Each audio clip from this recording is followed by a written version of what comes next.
हर दौर अपने आप एक तारीख होती है अरसल। बस इंसान अपनी ज़िंदगी जीता है। जो वक्त गुज़र जाए उसे ही इंसान तारीख़ कहता है। अस्सलाम वालेकुम दोस्तों, कैसे हैं आप सब लोग? ठीक हैं? उम्मीद करता हूँ सब खैरियत से होंगे। आज के इस वीडियो सेशन में एक बहुत ही इंटरेस्टिंग बात आपके साथ शेयर करने जा रहा हूँ। और वो क्योंकि बात शेयर ये जो आपके साथ अभी थोड़ी देर पहले शेयर किया था, सॉरी। वो कुछ इस तरह से है कि ये टॉपिक मेरे माइंड में इस तरह से आया, ये बात मेरे माइंड में इस तरह से आई। जब हम अगर छोटे बच्चों से जब हम मिल रहे होते हैं, जैसे बिलफ़र्ज़ करें कि हमारी अपनी उम्र 30 साल है या अपना 25 साल है, और हमारी बातचीत हो रही है किसी ऐसे बच्चे से जिसकी उम्र 5 साल है या 10 साल है, तो काफ़ी गैप है। उसी तरह से जब फिर हमारी उम्र रही होगी 10 साल या 5 साल, तो कोई हमसे भी बड़ा, हमसे उम्र में बड़ा जो है, उसने हमसे बातचीत की होगी जिसकी उम्र ख़ुद 25 साल, 30 साल या इससे ऊपर हुई होगी। तो कहने का मकसद है कि आज की जो वीडियो है वो इस गैप के हिसाब से बताने वाला हूँ, इस डिफ़रेंस के हिसाब से बताने वाला हूँ, क्योंकि से सारी की सारी बात आज तारीख़ पे करने वाला हूँ। हर जनरेशन, या यूँ कहूँ कि हर दौर की जो अपनी जनरेशन इस दुनिया में आती है, वो अपने आप में एक तारीख़ बनती चली जाती है उसके दौर के हिसाब से। अगर मैं अपनी बात करूँ तो जो मेरे बचपन का दौर था, उस दौर में वो सहूलियात बिल्कुल नहीं थी जो आज के दौर में है, यानी कि टेक्नोलॉजी। इसके अलावा अगर मैं बात करूं एजुकेशन की, यानी कि तालीम की, तो मेरे दौर में, अब क्योंकि मैं ना तो बुज़ुर्ग हूँ 60-70 साल का, और ना ही कोई इतना मैंने लंबा अरसा गुजारा है, लेकिन ये कुछ सालों का जो फ़र्क है, कुछ सालों की जो स्पीड है, उसमें जो चेंजेस आई हैं वो आपके साथ आज शेयर कर रहा हूँ। और ये बहुत सारी बातें हैं जो इस वीडियो में आपको बताने जा रहा हूँ। तो मेरे दौर में स्कूल में 2 चीज़ें कंपल्सरी हुआ करती थी, ख़ास करके क्लास 1 से लेके 5वीं जमात तक ख़ास करके। वो क्या थी? नंबर 1 हमारे से सिंधी लैंग्वेज में कहते हैं स्लेट, और दूसरी चीज़ हमारे सिंधी लैंग्वेज में कहते हैं फट्टी। अब क्योंकि लाज़मी है, मैं भी जब इस दुनिया में आया तो बच्चा था, उसके बाद फिर वक्त की रफ़्तार से उम्र बड़ी होती गई, जिस्म बड़ा होता गया, और अलग-अलग ज़ाविये से, अलग-अलग एंगल से एक-एक चीज़ इस दुनिया की देखता रहा, सीखता रहा। तो आज के जो बच्चे हैं, जो पहली जमात से 5वीं जमात तक पढ़ रहे हैं, अगर उनसे पूछा जाए कि बेटा आपके क्लास में क्या आप भी इस्तेमाल करते हो स्लेट और फट्टी? तो वो पहले तो सवाल करेंगे कि अंकल ये है क्या? है ना? पहले तो सवाल ही ये करेंगे, अंकल आप क्या बात कर रहे हो? क्या आप पागल हो? ये क्या नाम ले रहे हो स्लेट और फट्टी? चलो अगर मैं सिंधी में ही उनसे बात करूँ, कोई सिंधी बच्चा हो, कि बेटा तव्हां पंहिंजे क्लास में जेको आहे जे क्लास में पढ़ो था पिया, उते स्लेट ऐं फट्टी इस्तेमालु कंदा आहियो? त हू पहिरियों त खिली मूंखे जवाबु ॾींदा त बाबा हीअ तव्हां कहिड़ो नालो था खणो, हीअ कहिड़ी शइ आहे, असांखे त ख़बर न आहे। बिल्कुल वो अपनी जगह पे करेक्ट हैं, बिल्कुल सही है। उन्हें क्या पता कि ये स्लेट क्या है, और उन्हें क्या पता कि फट्टी क्या है। वक़्त की रफ़्तार से चेंजेज़ आती रहीं। उसी तरह से जो आज के बच्चे एक-एक सब्जेक्ट पे एक-एक अलग-अलग कॉपी मेंटेन हो रही है। यानी कि अगर उनके यूँ समझो कि 5 सब्जेक्ट हैं या 6 सब्जेक्ट हैं, तो उनकी 6 कॉपीज़ मेंटेन होती हैं उस क्लास के हिसाब से। फेयर कॉपीज़, इसके अलावा अब उसमें डायरी भी ऐड हो चुकी हैं कि आज हमने बच्चे ने क्या-क्या पढ़ा। एक और चीज़, आज के ख़ास करके आज की बात कर रहा हूँ। जैसे ही आज के बच्चे जो आज अपनी स्कूल के लेवल में पढ़ रहे हैं, जैसे इनकी उम्र 30-40 साल हो जाएगी, और उनके 30-40 साल की उम्र के बाद जब इनकी अपनी जनरेशन या नस्ल या उस दौर में जो भी नस्ल होगी, उसकी पढ़ाई का अंदाज़ ही कुछ अलग होगा। 100% कन्फर्म है। अगर मेरे दौर में ये स्लेट फटी रही और फिर कुछ चेंजेस आने के बाद कापियाँ आ गई, उसके बाद फिर ये भी ऐसा चेंजेस करते करते कंप्यूटर पे पहुंच गए, लैपटॉप पे पहुंच गए, तो लाजमी बात है कि आने वाले 30-40 सालों के बाद कोई ऐसा ही निज़ाम बन जाएगा एजुकेशन का कि भाई लिखने की भी ज़रूरत नहीं है, और लिखने के साथ साथ घर ले जाने की ज़रूरत नहीं है, ट्यूशन पढ़ने की ज़रूरत नहीं है, जो कुछ है उस स्कूल में वहीं है। ये भी एक सिस्टम आएगा और आना है, पॉसिबिलिटीज़ हैं। इसके अलावा एक और बात आपके साथ शेयर करता हूँ। अगर मेरी ये वीडियो देखने वाले जिनकी उम्र कम से कम 30 साल या 30 साल से ऊपर है, तो वो आराम से मेरी बात को समझ जाएंगे कि अगर जब उनकी उम्र खुद 12-13 साल थी या 8-10 साल के आसपास थी, तो आज जो हम ये घर में इस्तेमाल करने के लिए दूध लेके आते हैं, चाहे वो चाय में इस्तेमाल हो, चाहे वो कस्टर्ड में इस्तेमाल हो, चाहे वो किसी भी चीज़ में इस्तेमाल हो रहा हो, तो आज अगर पाकिस्तान में उसका रेट, ख़ास करके सिंध में उसका रेट 110 से लेके 20 के आसपास चल रहा है फ़ी किलो। तो मैं अपनी बात बता रहा हूँ कि मेरी जब उम्र 12 साल थी, 13 साल थी, तो यही दूध मैं लिया करता था सिर्फ़ और सिर्फ 12 रुपए किलो। हैरत है ना? सच्ची कह रहा हूँ, मैं लेता था 12 रुपए किलो। इसका मतलब यही है कि अगर मैं इसको थोड़ा और पीछे ले जाऊँ, यानी कि जो मेरे अब्बू हैं, उनके बचपन में अगर इस दूध को देखा जाए, तो ये तो 1 रुपए किलो भी नहीं रहा होगा, क्योंकि उस दौर में तो सिक्के चलते थे, और सिक्के तो मैंने अपने भी टाइम में इस्तेमाल किए थे 8 आने तक, यानी कि 50 पैसा। जो आजकल पेट्रोल पंप पे एक नंबर लिख कर आता है ना, 112 रुपये 60 पैसा, 50 पैसा, 70 पैसा, कंप्यूटर में वो लिख के नंबर आता है। मैंने हकीकत में वो 50 पैसा तक सिक्का इस्तेमाल किया था, और उसमें मिलता क्या था वो भी बता देता हूँ। आज जो आप छोटे छोटे बच्चे ये जो चॉकलेट खाते हैं, 1 रुपए में 1 टॉफ़ी मिलती है, या कोई छालिया खाते हैं, या इसके अलावा आप कोई खट्टी मीठी चीज़ ख़रीद लेते हो जनरल स्टोर से, वो मेरे अपने दौर में मैं लेता था 50 पैसा, यानी कि 8 आना दे के वो मैं चीज़ ख़रीदता था। उसी तरह से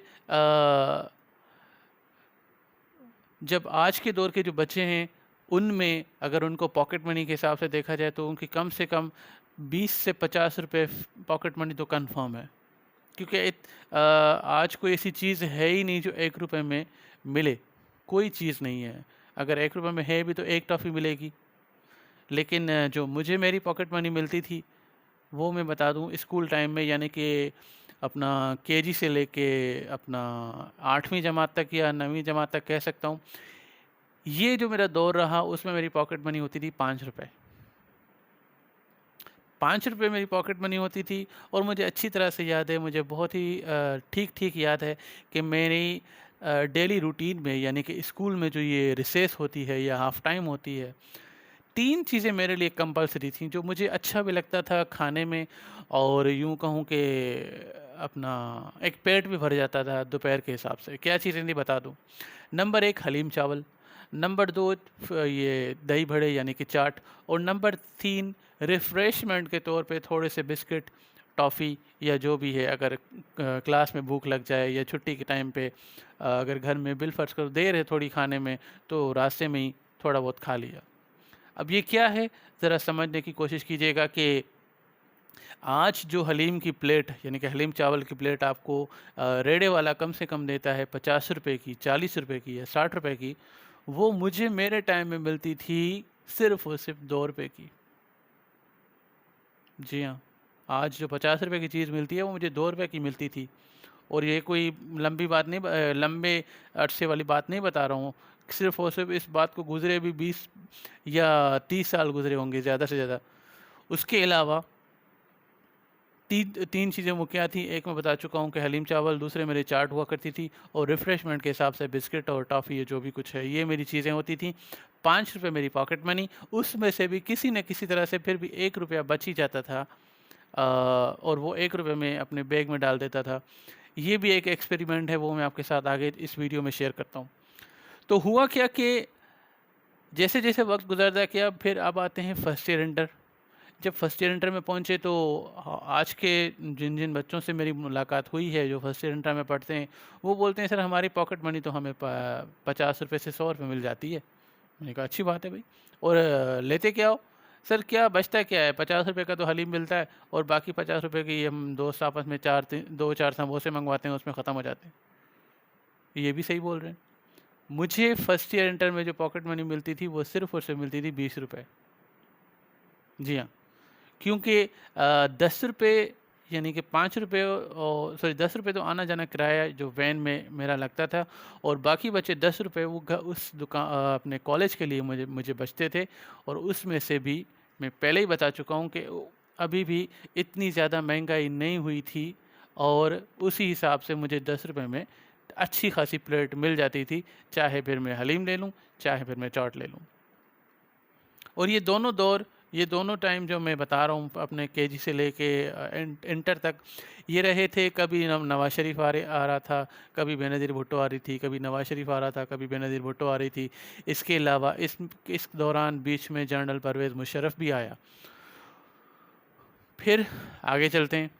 उसी तरह से अगर गोल्ड की बात की जाए तो आज गोल्ड अगर 1 लाख से भी आगे निकल गया है तोले के हिसाब से, तो ये मेरे बचपन में सिर्फ़ और सिर्फ इसकी कीमत थी, मेरे स्कूल के टाइम में मुझे याद आ रहा है, सिर्फ़ और सिर्फ 10,000 रुपये तोला। और मेरी अम्मी बात करती हैं कि उनके बचपन में या जवानी के टाइम में उनके जो गोल्ड का टाइम रेट चल रहा था, वो सिर्फ चल रहा था 100 रुपये तोला। अब आप अंदाज़ा लगा लो, 100 रुपये तोला था ज़रूर, लेकिन उस वक्त भी ख़रीदार उतने नहीं थे जैसे आज नहीं है। ये एक अलग से वीडियो में बनाऊंगा कि क्या वजह है कि जब 100 रुपये तोला हुआ करती थी गोल्ड की क़ीमत, तब भी उतने ख़रीदार नहीं थे, और आज जब 1 लाख से भी ज़्यादा उसकी कीमत हो गई है फ़ी तोला, तब भी उसके उतने ख़रीदार नहीं हैं। क्यों? ये एक अलग से वीडियो में आपको बताऊंगा। फ़िलहाल उसकी हिंट आपको बता देता हूँ कि वो वीडियो किस तरह से होगी। वो वीडियो कुछ इस तरह से होगी कि rich people, middle people and low अपना पुअर पीपल, ये इस एक तरह की कैटेगरीज़ हैं, वो मैं आपको बताऊंगा उस वीडियो में।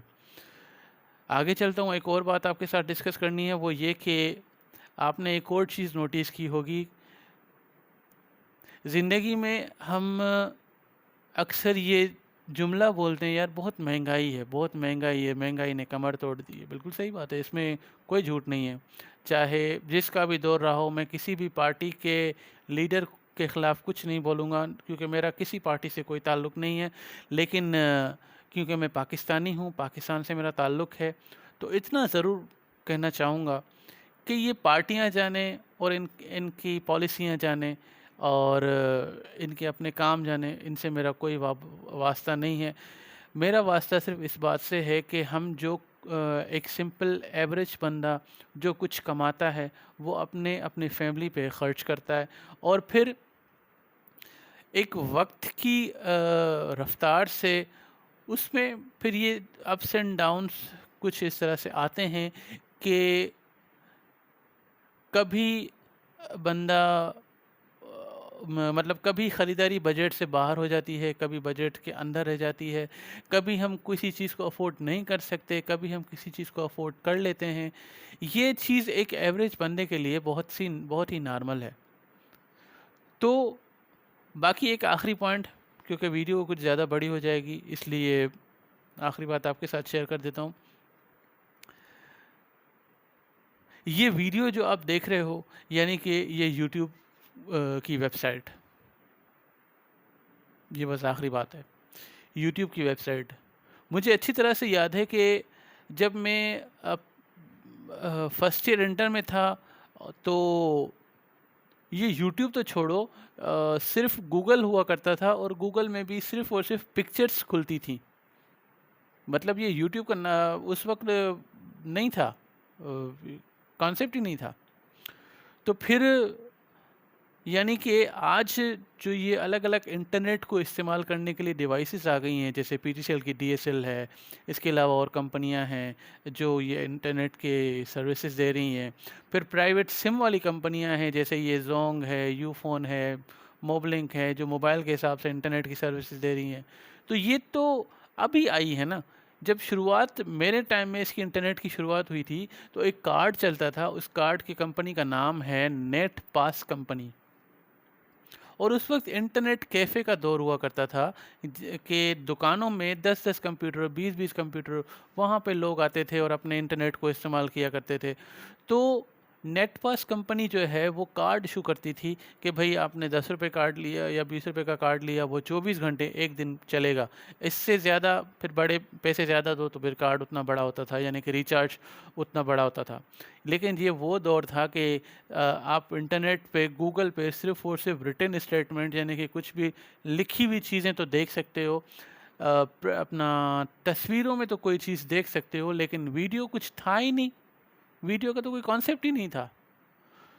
लेकिन जैसे जैसे वक्त आगे गुजरता गया, साइंस ने तरक्की करता रहा, चेंजेस आती रहीं, उसके बाद फिर ये यूट्यूब भी आ गया और वीडियोस भी आना स्टार्ट हुए।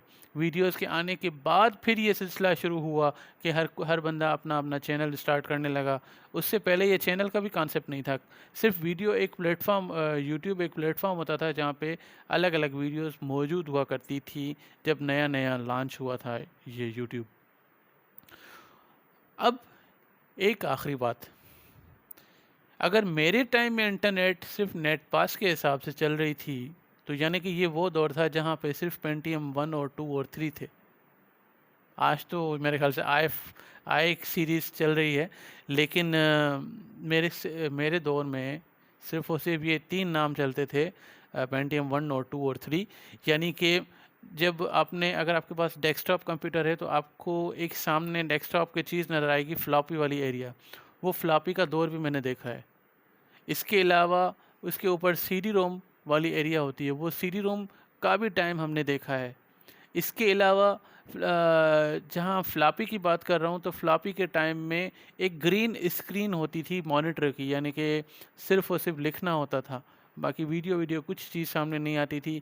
और फ्लॉपी में भी गेम्स स्टार्ट हुई थी नई नई वाली बात। अब ये बातें तो फिर काफ़ी हो जाती हैं और बहुत सारी बातें हैं। उसी तरह से ये, अगर मैं अपने बचपन को छोड़ के अपने वालिद को बचपन यानी अपने अब्बू की बात करूं तो उस टाइम में तो ये भी चीज़ें नहीं थी, ये कंप्यूटर भी नहीं था, ये टीवी भी नहीं थी, तो उनके कैसे टाइम पास होता था? सोचने की बात है। आखिर वो भी इंसान है, उनके अंदर भी इमोशंस हैं, वो भी दिल करता होगा कि यार हम लोग भी दिल बहलाने के लिए कुछ तो हो, यानी कि हमारे दिल बहलाने के तरीके हैं ना, और क्या हैं। तो जब उनसे मेरी बातचीत हुई तो पता चला कि उनके दिल बहलाने के तरीके ट्रेडिशनल थे, फिज़िकल थे, यानी कि अपने दोस्तों के साथ, अपने भाइयों के साथ, अपने रिश्तेदारों के साथ फिज़िकली कुछ भी खेल लिया, कोई भी जो गेम्स होती हैं वो गेम्स खेल ली। इसके अलावा टाइम, पढ़ाई के टाइम पढ़ाई हो गई, और ज़्यादातर उनका वक्त मदरसे में, यानी कि रिलीजियस पॉइंट ऑफ व्यू से उनकी अपना तालीम होती थी। तो ये उनका दौर था। अब उसके दौर में, उनके दौर में तो टेलीविज़न भी नहीं था, यानी कि टेलीविज़न भी बहुत ही देर से आया, और अगर शुरुआत हुई भी तो ब्लैक एंड वाइट से। केबल तो भूल ही जाओ, ब्लैक एंड वाइट से, और एक ही चैनल, सिर्फ पीटीवी।